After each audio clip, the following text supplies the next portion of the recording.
While we were off there, I thought of a quote from Martin Luther, the Protestant theologian. He said, "I am afraid that the schools will prove the very gates of hell unless they diligently labor in explaining the Holy Scriptures and engraving them in the heart of the youth." So what's another way that the dark side can destroy children? We get them in a temple where they are catechized by our ethical enemies, okay? Many of us were catechized. Catechized means trained in a catechism form. What is the chief end of man? The chief end of man is to know God and to serve him forever, to love God and to serve him forever. Our children are in schools right now. Many of them are in government schools. And Luther said, I fear that there'll be the gate to hell for these kids unless the scriptures are taught to them. So what do most government schools ensure about our child's education? That it is a godless education.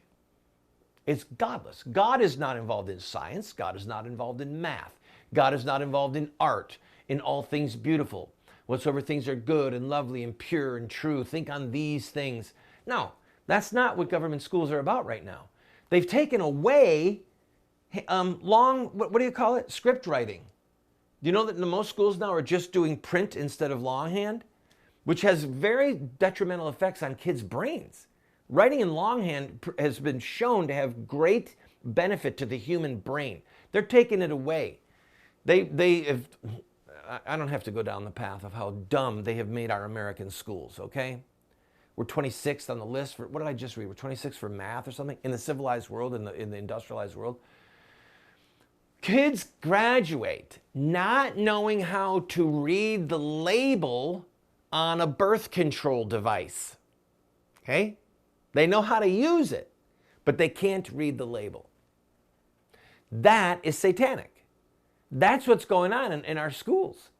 You know, we homeschool, and I say to people, yeah, one thing that I really regret is that they don't have socialization.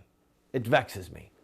My sons lack socialization. They look at me like, oh, what is that? I say, yeah, no one is picking on them. No one is trying to sell them drugs. No one is trying to give them pornography. Nobody is threatening them or picking on them because of the way they look or because of the way they sound or the way they dress. My kids are really missing out on socialization. And I feel like I'm a derelict parent. I should be giving them that valuable life tool so that they learn how to take abuse and just shut up. Hold back the tears.